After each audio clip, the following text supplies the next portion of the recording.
صباح الخير أعزائي المتابعين. اليوم حبيت أشارككم طريقة تحضير فطور سريع ولذيذ والكل بيحبه، وهو أوملة الخضروات أو ما يسمى بالأوملة الإسباني.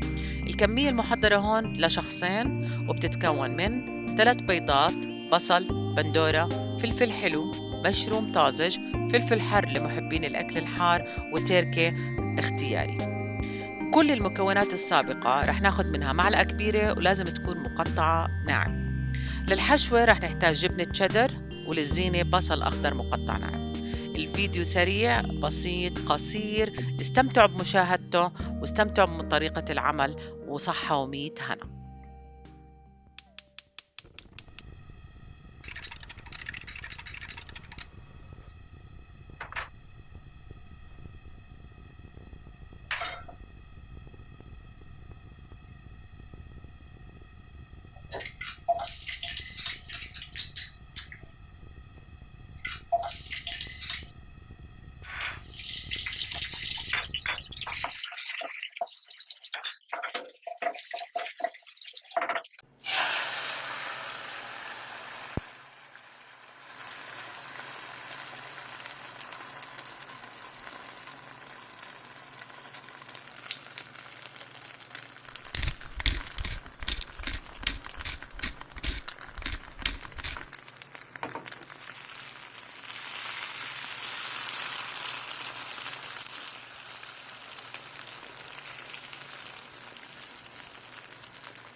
وهيك جهز الأومليت.